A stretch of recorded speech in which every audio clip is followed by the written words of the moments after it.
की कोशिश जारी रहती है अपनों को रोता बिलखता देखकर। परम पूज्य गुरुदेव पंडित श्री राम शर्मा जी आचार्य ने मरने के बाद क्या होता है किताब में ये सारा वर्णन किया है।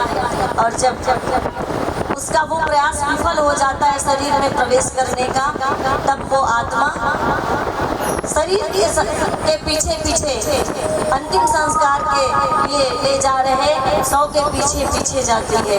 वहाँ पर भी तब तक वो शरीर में प्रवेश करने का प्रयास करती है जब तक शरीर को जला या दफना दिया नहीं जाता।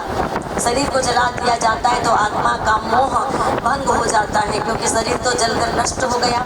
अब वो कोई उपाय ही नहीं है, पर दफना दे अगर शरीर को तो कहते हैं आत्मा का मोह दफनाने से जल्दी नष्ट नहीं होता शरीर के प्रति, क्योंकि उस आत्मा को मालूम होता है कि इतनी जल्दी मेरा शरीर सड़ गल कर मिट्टी में नहीं मिलेगा, इसे समय लगेगा।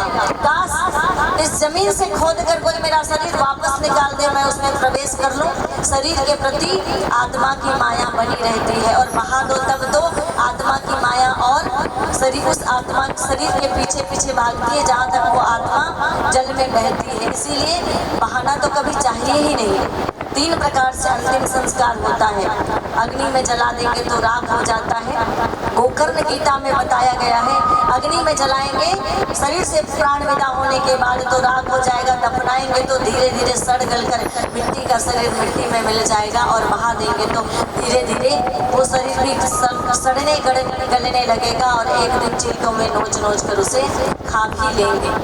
लेकिन सबसे उत्तम सबसे श्रेष्ठ संस्कार दाह संस्कार, अग्नि देने के संस्कार को कहा गया है, जिसमें आत्मा का शरीर के प्रति मोह जो होता है वो तत्काल ही नष्ट हो जाता है। और जिस आत्मा का मोह जितनी जल्दी शरीर के लिए नष्ट होता है और संसार के लिए नष्ट होता है, उतनी ही जल्दी उस आत्मा को सद्गति प्राप्त होती है, उतनी ही जल्दी उस आत्मा को मुक्ति प्राप्त होती है। नहीं तो मुक्ति के रास्ते में भी अनेकों संसार की माया अड़चने पैदा करती है। तो आइए इसके साथ ही हम भजन के क्रम में आगे बढ़ें।